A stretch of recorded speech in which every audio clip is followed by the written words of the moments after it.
दुप्चेश्वर महादेव दर्शन 2081 साल मार्च 22 तारिखको दिन।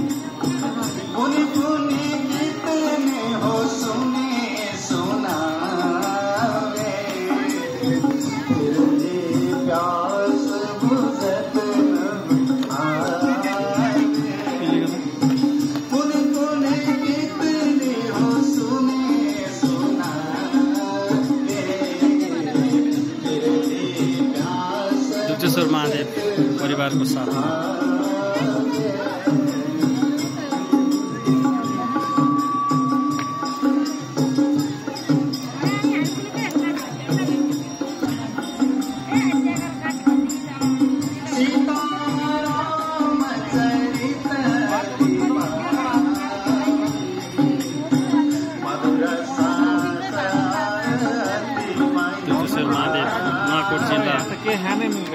सिकरदेशीमा अवस्थित यस महादेवको चाहिँ किंवदन्ती अनुसार बच्चा हुने र मनको इच्छा पूरा हुने किंवदन्तीमा प्रचलित छ।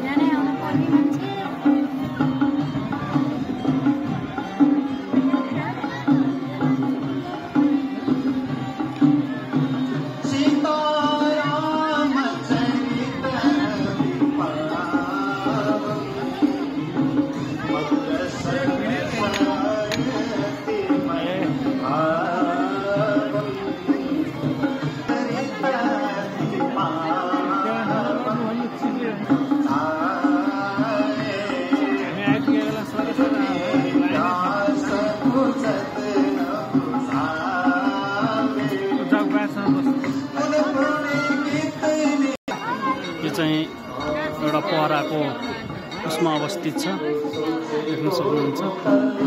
दुप्चेश्वर महादेव यस्तो पहरामा अवस्थित छ।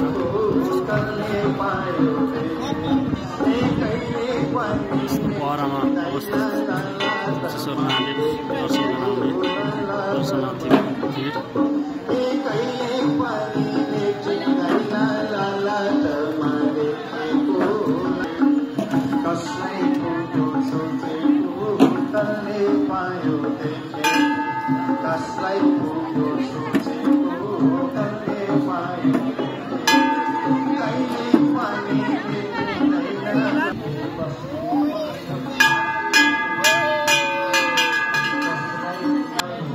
सिकरबेसी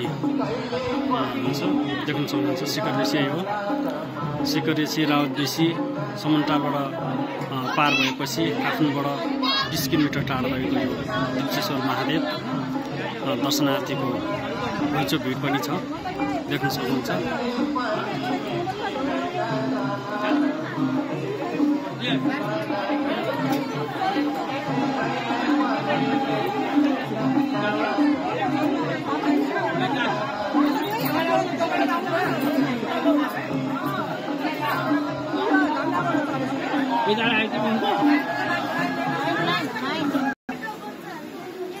दर्शनार्थीको भिड छ।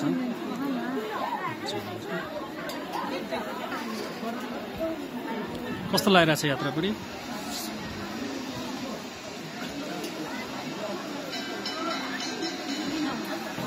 यस पहाडमा अवस्थित दुप्चेश्वर महादेव दर्शनको लागि दर्शनार्थीहरूको भिड रहेको छ, देख्न सक्नुहुन्छ।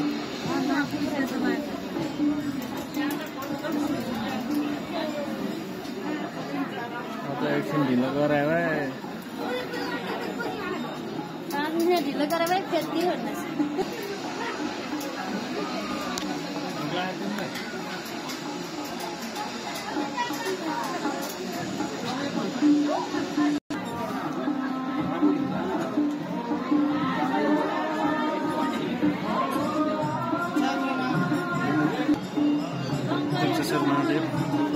पहाडमा अवस्थित रहेको छ। किंवदन्ती अनुसार यस मन्दिर दर्शन गर्नेले बच्चा नहुने बच्चा पाउने र सोचेको पुग्ने मन्दिर पुग्ने रहेको छ। यो किंवदन्तीको अनुसार हाम्रो बुढी पनि मनको इच्छा पूरा गर्न आएकी छिन्।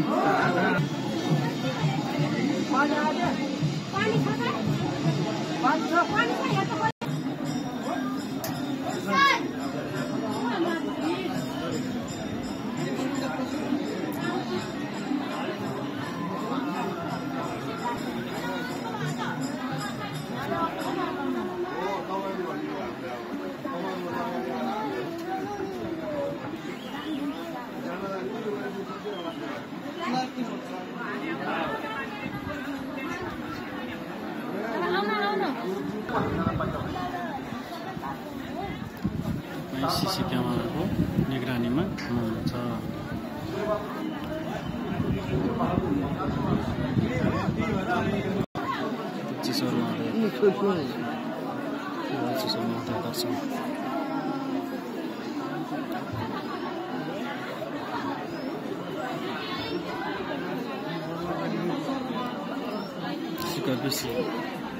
शिखर बेसी पर्छ।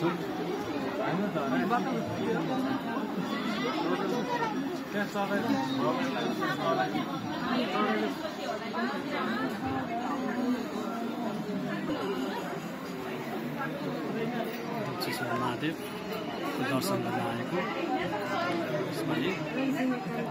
2081 साल मार्च महिनाको अन्तिममा स्टप नगर है म र मेरो प्यारीको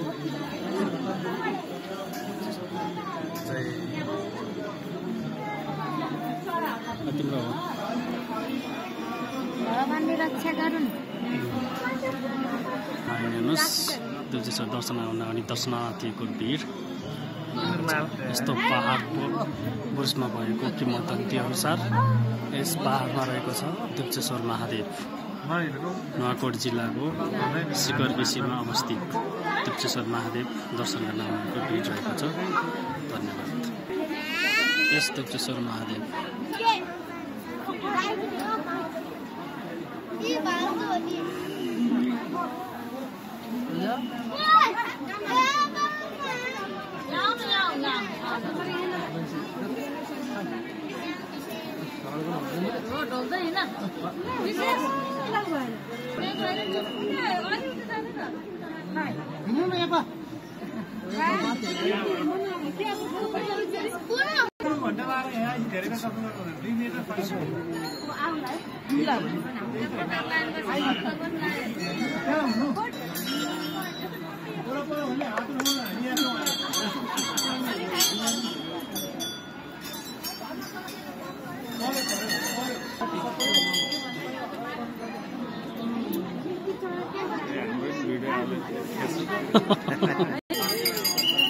दर्शनार्थीको भिड रहेको छ।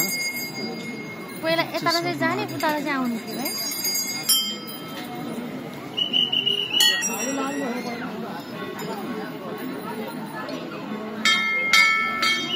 यस्तो भिडमा अवस्थित मन्दिरको दर्शन गर्न आउनेको भिड रहेको छ।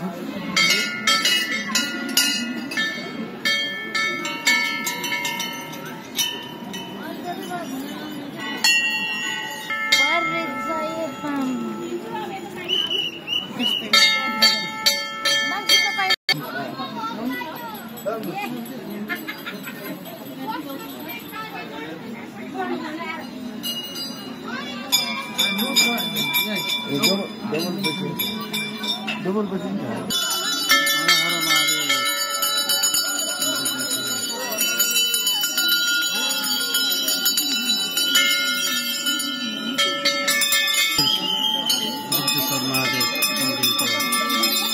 महादेवको दर्शन गरियो। हेर्न सक्नुहुन्छ यही हो दुर्जेश्वर महादेव।